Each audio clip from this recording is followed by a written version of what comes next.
Welcome, everybody. So we are going to be continuing our series today about Jesus' disciples called Disciple Dilemma. We've done 3 now, unless I've got it wrong. We did Matthew and Judas last week. Done Mary Magdalene. Never missed one out. It's just, well, I'm number 3. Yeah, I'm 3rd in a row.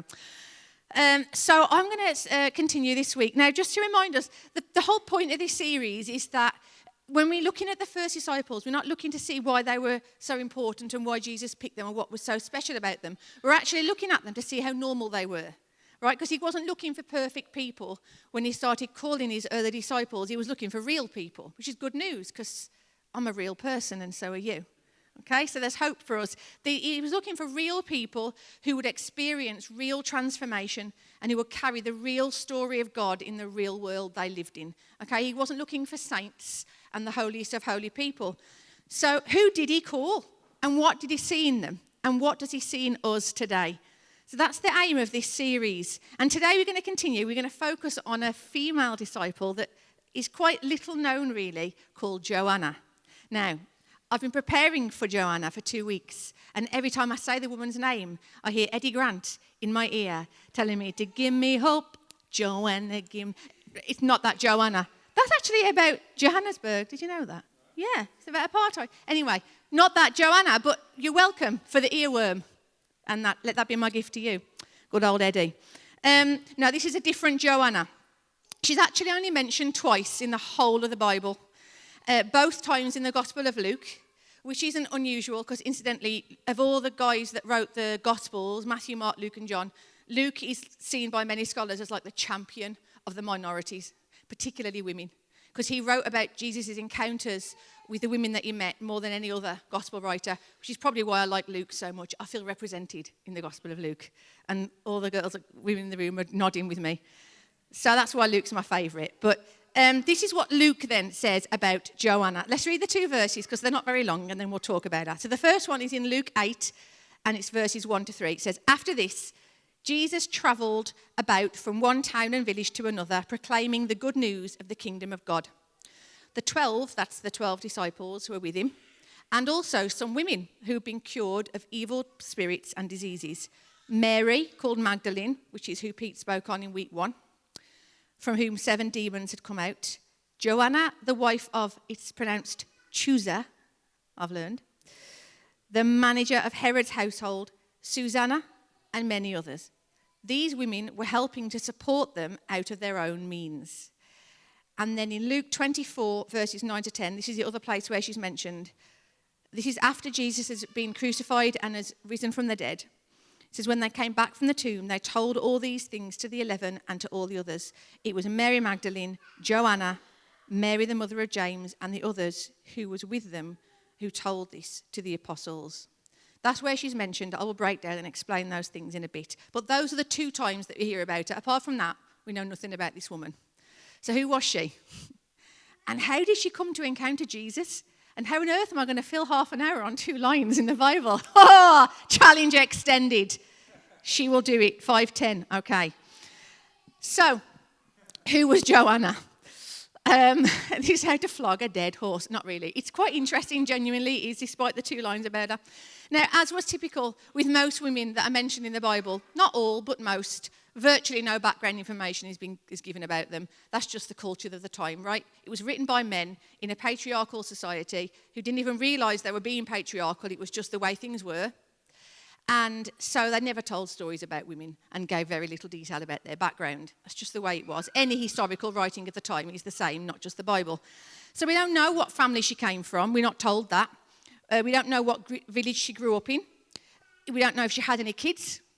But what we do know, according to the Bible, is this. 1, she was married to a bloke called Chusa, who was King Herod's steward. More on him in a minute. 2, she was healed by Jesus, either from an evil spirit or a disease. We don't know which one.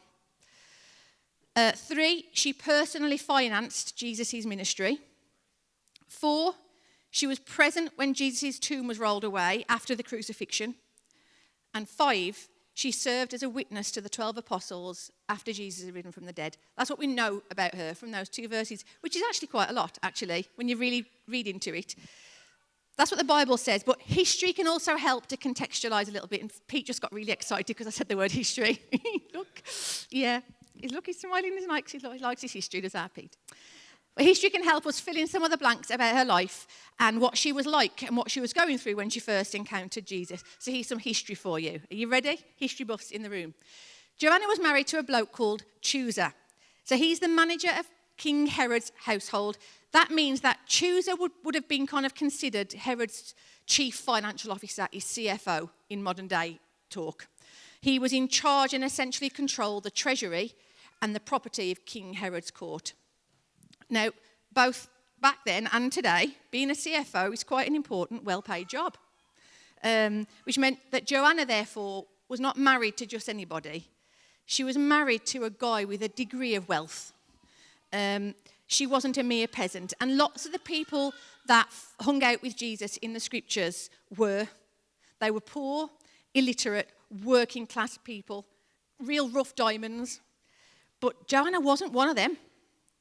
Joanna was a rich wife of a very important officer of the kingdom. Right? She was like a member of high society, okay? She had free reign, therefore, to wander the kingdom, to speak her mind inside the palace and out of it. She had friends in very, very, very high places. And she was loaded. She was like a real-life housewife of Beverly Hills. This is who Joanna was. We're not talking about just anybody. She was a classy lady. And it makes you beg the question, how on earth did a woman like that come to hear about Jesus?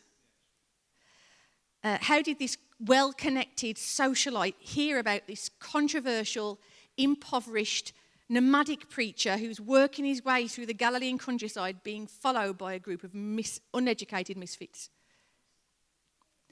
Well, obviously, the Bible doesn't tell us, so we have to kind of look at history. But it was probably, most scholars agree, through John the Baptist that she heard about who Jesus was for the first time. Because she hung out with Herod and his wife Herodias, who incidentally was his brother's wife and his own niece. Ugh. John the Baptist went to Herod and his wife Herodias, who was also his brother's wife and his niece, and said, "That's disgustingly rank."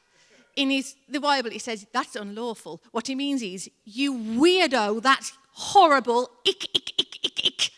And Herodias hated John the Baptist for that. She hated him. She was determined to get rid of that bloke.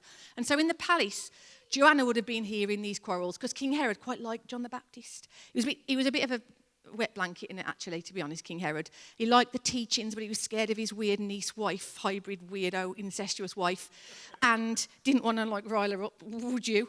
But like John the Baptist, so they argued all the time, we would assume, about this bloke. And so Joanna would have been there when they're talking about this guy, quarrelling over him. Maybe because Herod did quite like John the Baptist, maybe he talked about the things he'd heard him teach on over their dinner parties with Joanna and Chusa there, maybe. So she probably would have heard John the Baptist's teachings either directly or indirectly, just through the people that she rubbed shoulders with. And even if that wasn't the case, and I'm just, taking poetic license too far, John the Baptist was like the travelling preacher of the time. Most people had heard of him. It was John, the one that ate locusts. He had a reputation. And most of the time, John talked about nothing but this Messiah that was coming. So it's probably through John the Baptist that Joanna first hears about Jesus. But the Bible states that at some point after John the Baptist is beheaded, because Herodias gets away and John is, she succeeds. Sometime after John the Baptist is beheaded, Joanna was healed by Jesus. Now, we don't know what she's healed from, whether it was evil spirits like Mary Magdalene or she was poorly, she had a disease of some kind. But we do know that Jesus was obviously not present in King Herod's court. He wasn't around the dinner table at the parties they had. So that meant Joanna would have had to leave the court to go and find out where Jesus was on his turf. He didn't come to her. She would have had to go to him. She would have left the finery of the palace and purposely placed herself in Jesus' listening audience. And then we know that Jesus saw her and healed her of whatever it was she was seeking him out for. And so after that, Joanna dedicates the whole of her life to following him. And she earns her place as one of the rare female disciples that are even mentioned in the Gospels. And I'm really glad she was mentioned, because she's actually an inspiration when you look at what she managed to do and what she gave up to do it. Because she wholeheartedly gave her life to Jesus and her soul and her entire wealth to the ministry of this amazing guy that she met. Because she knew no social position, no amount of money, no fancy title or material comfort can compare to knowing and walking life with Jesus. He's better and more satisfying than all of that stuff. And Joanna's story actually ends in the gospel at the resurrection. Because although the Bible doesn't state that she was one of the unnamed women watching Jesus as he was crucified, I'd put money on it that she was. But even if I'm wrong, she may not have been there at the crucifixion, but she was definitely there at the resurrection. That's in the Bible. And she was faithful to Jesus to the absolute very end, when all of the 12 men had legged it. Whether they were scared or refusing that they knew him or just hiding, not Joanna. She was there with Mary Magdalene and Mary, mother of James, putting aside her grief, because she would have been grief-stricken. She'd given up everything to follow this man, and he was dead. And she goes to the tomb on the third day to anoint his body, which was the tradition, it's what they did back in those days, to anoint his body with oils and spices. And it's not a surprise to me at all that she's one of the people Jesus chooses to show himself to first. Because you know what? The Bible says, to the faithful, he proves himself faithful. Her testimony then about the resurrection to the other disciples would probably be the thing that clinched it for them. Because she wasn't a nobody. Joanna was an educated, eloquent, confident, persuasive speaker that was well known, not just to the apostles, but to everyone in the kingdom at the time. And her voice carried clout. No wonder they believed her. And they did. If Joanna said it, it must be true. So that's who she was. That's the history lesson over. She was a hero. She is a hero of the faith. But you didn't come to church for a history lesson. I understand that. So why am I telling you all this stuff, as interesting as you might find it? Well, I'm telling you because if you love Jesus today, then you're a disciple, just like Joanna. She's our sister in the faith. She's not a saint. She was a normal woman. And we can learn, therefore, a lot from Joanna and her relationship with Jesus, and he can help to shape and encourage our own. And there's loads of things I could have picked out, but there's just 3 things that I want you to think about today that have spoken to me from just studying her life over the last month or so. And this is the first one. She didn't care what people thought about her. I find that really challenging, because I do. I care what people think about me. And if you're honest, you probably do too. It's human nature. But she didn't care, and that must have been a real challenge, because she would have stuck out like a sore thumb. She would have, compared to the rubble of Jewish peasantry that tended to seek Jesus out at the time. I don't even know if the poor people that surrounded Jesus would have welcomed Joanna into their little clique. You know, maybe she faced opposition from the people who saw Jesus as kind of their, working class hero, the voice of the oppressed. How dare a posho like her come into their area and listen to their guy, If Jarvis Cocker had been there, I'm sure she'd have inspired common people. How dare she try and live like common people like them, right? Some of you can identify with that feeling, though, when you came to church. Whether it's for the first time today or when you first started coming. I know I did. When I first became a Christian, I was 17, and the church I went to, I was surrounded by Christians who had been there since the day they were born. Their parents were elders or pastors or deacons or whatever. Everyone knew who they were. They were respected. They had the kudos because they had their family there. And I was completely on my own. I had no one to vouch for me. And I felt like I had to really prove myself for a very long time. Now, the reality is, a lot of it was all in my head. No one said anything. No one would ever dream of saying that to me. No one made me feel unwelcome. But my own inferiority complex that I continue to fight with to this day made me feel like, you need to prove yourself a bit here. You don't quite belong. that imposter syndrome, that still haunts me no matter what I do.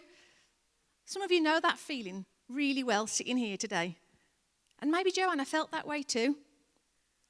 But Jesus qualified her, and he qualifies us to follow him. Not because of who we are or because of who our family is, but because of who he is. The gospel summed up in just a few short words, the most famous verse in the whole of the New Testament, arguably, by the Apostle John. He says, "For God so loved the world that he gave his one and only Son, that whoever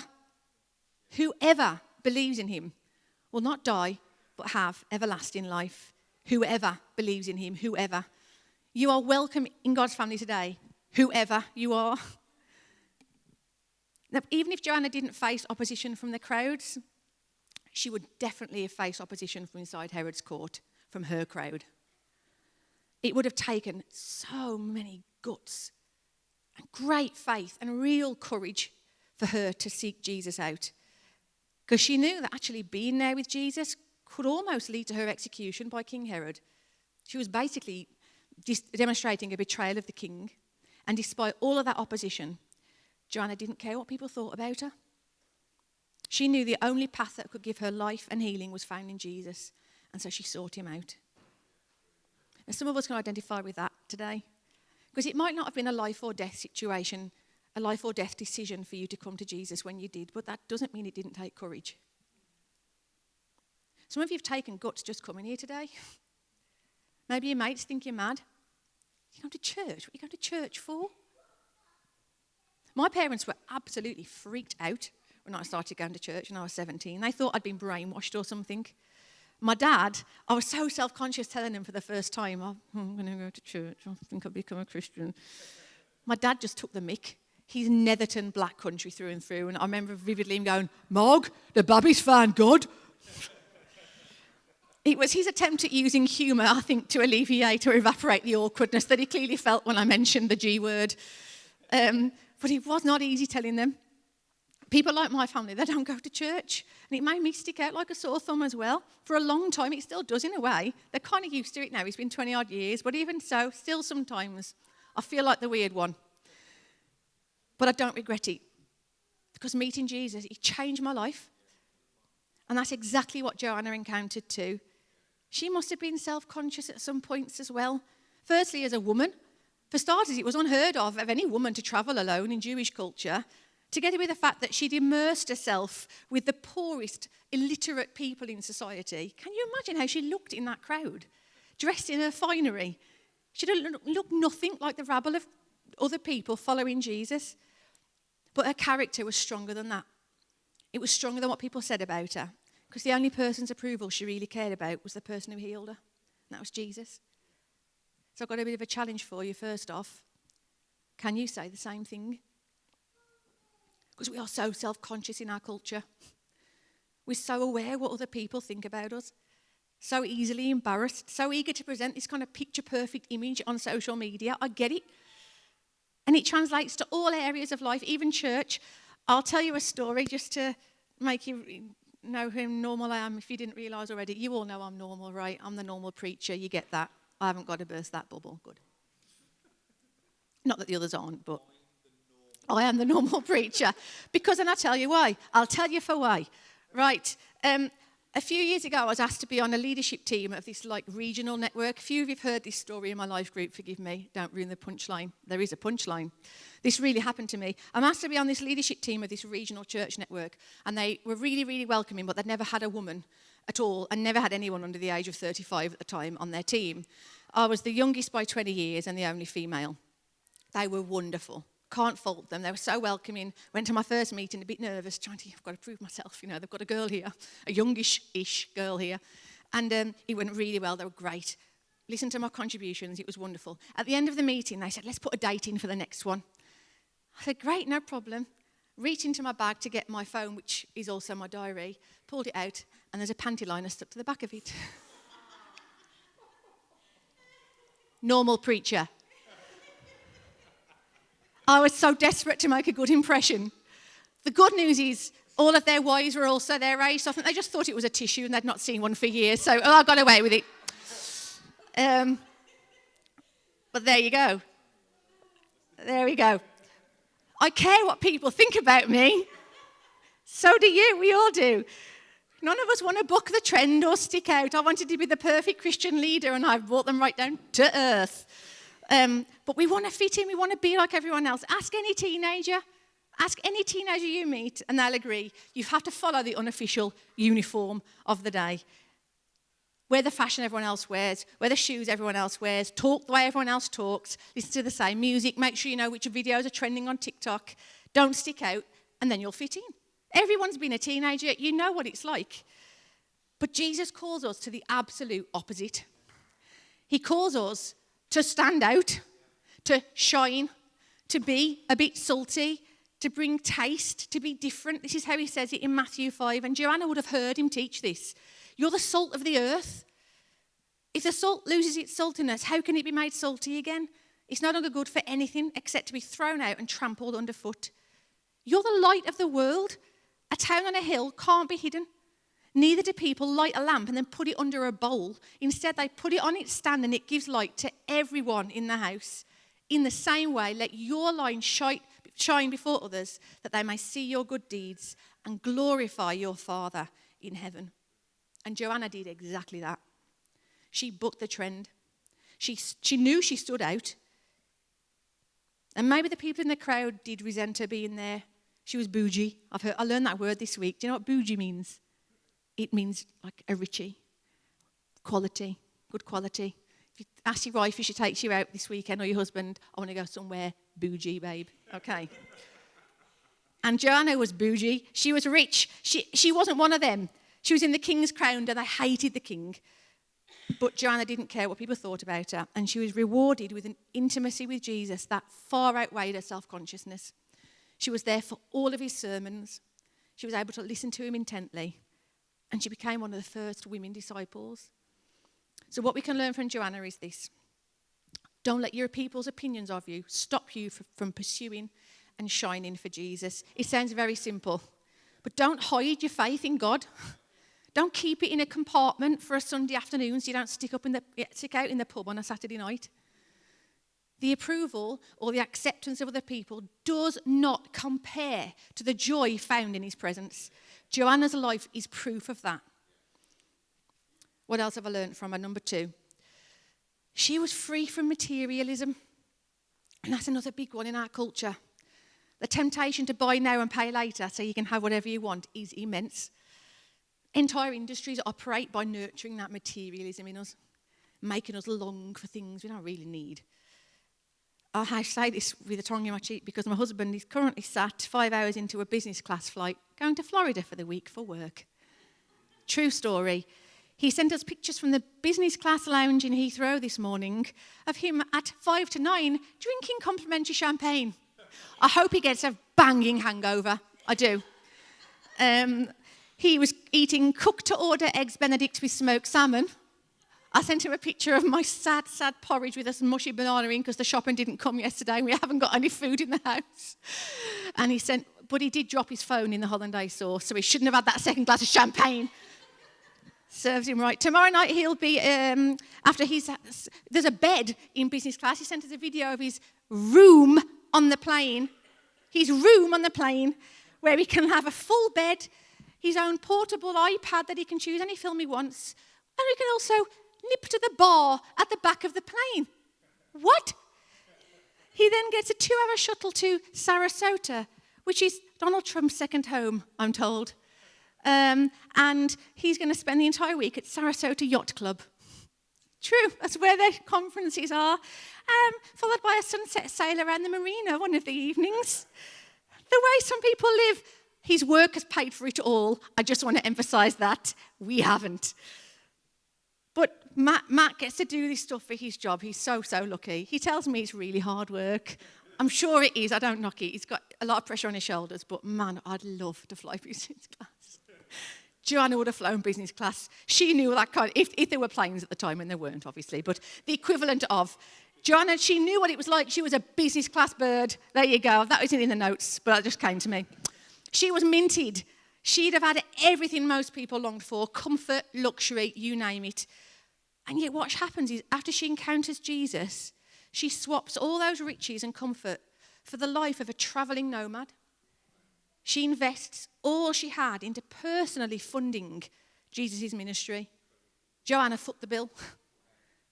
When they went to stay somewhere, Joanna paid for it. When they needed food, Joanna bought it. Someone's sandals had holes in them. Joanna bought new ones. She funded it. She left a wealthy lifestyle to accompany a group of smelly, illiterate men in a nomadic lifestyle to follow the man who healed her and saved her. Because she learned he was worth more. He was worth more than what people thought about her, and he was worth more than any material possession she had. So why did she do it? Well, I'm convinced it's because Joanna would have heard Jesus say this while he was teaching. Matthew 16. Whoever wants to be my disciple must deny themselves and take up their cross and follow me. For whoever wants to save their life will lose it, but whoever loses their life for me will find it. In my early 20s, I did loads of short-term missions trips. Lots of people my age did back then. It was kind of the thing you did, right? Pete, you did a gazillion. So did you, Rach. Ben, I'm sure you did too. Joe, maybe as well. I don't know whether Joe would quite mad. You've got to hear Joe's testimony one day, but I won't seal the thunder. It's brilliant. Anyway, in my early 20s, I did loads of missions trips overseas and in the UK. I slept on cold church floors. That was the thing that you did. We spent days picking up litter and shoveling up dog poo in cruddy gardens in Wolverhampton, actually, I was thinking of, but yes, delivering food parcels. I've been in long dusty roads in sweltering temperatures to impoverished communities in developing countries. I did on purpose because it was thrilling and exhausting and filthy and tiring, and those trips made me, without a doubt. They showed me that following Jesus is exhilarating and you can discover him in the discomfort. Can you say the same? When's the last time you endured discomfort as a result of following Jesus? Whether that be in serving others, or feeling the financial pinch of tithing, or open up your home to other people when you'd really rather just shut the door and relax. What might Jesus be calling you to leave behind to follow him? It might be a habit, or a relationship, or a pattern of behaviour that limits you and stops you from giving your all to him. How tightly do you hold on to your cash? How do you feel when the offering bucket goes by? Or someone asks you to sponsor them for a good cause? Maybe he's asking you to open your home up for someone that needs it. I've been working for the YMCA now for about 7 or 8 months. In that time, I've met a girl called Clotilda, who now lives in one of our settings in Wolverhampton. She came to the YMCA as a 17-year-old. She didn't know, I think she was younger than that. Was she younger? 15? And she was placed, she lost relationship with her family for a whole number of reasons and had nowhere to live. So she was referred to the YMCA and they placed her with a host family who opened up their home and she lived with them for a couple of years. They weren't official foster carers, but she stayed with them. She's then basically worked her way through the YMCA system. She now lives in our main Y Living setting in Wolverhampton and she's training to be a nurse. She's also just been accepted as a young trustee on the national board.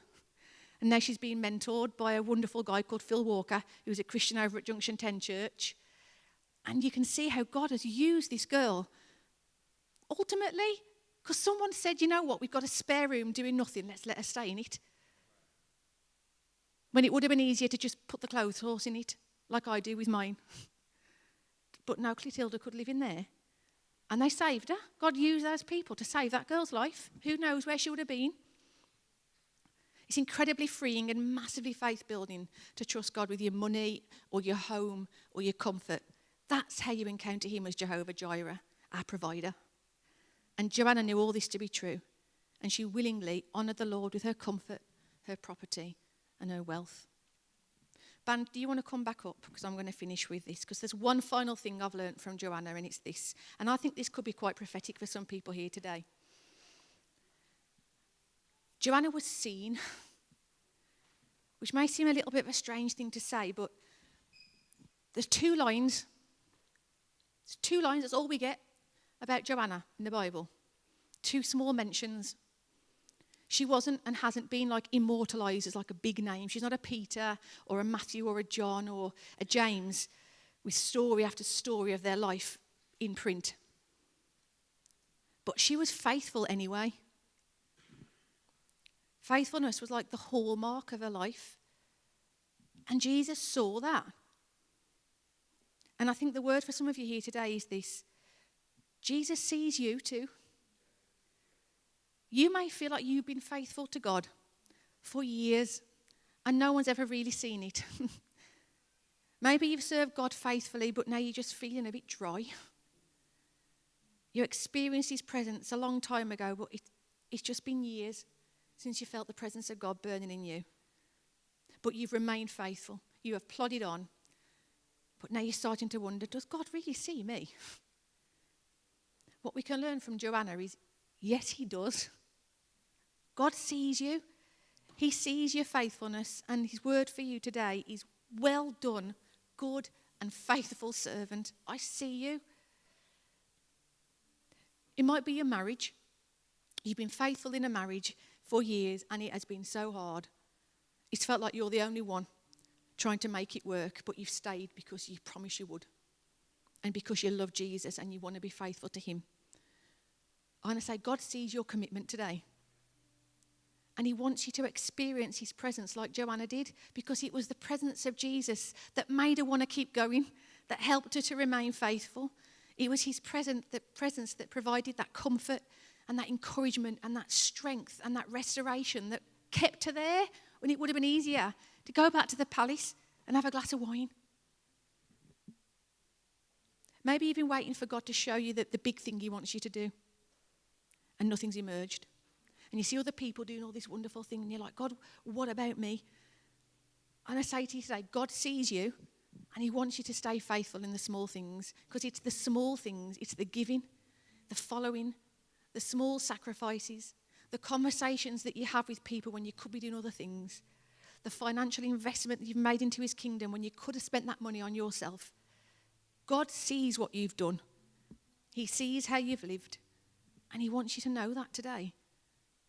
Other people might not see what you do. They might not write an autobiography about you, but God sees you. He's El Roy, the God who sees me. He hasn't forgotten you. He sees you, and he wants you to encounter his presence today. 2 lines in the Bible are accredited to Joanna, but her life speaks volumes, and so can yours. Because when we encounter Jesus, he makes us bold and sacrificial and generous, and he uses us to impact the world with his love, just like he did with her.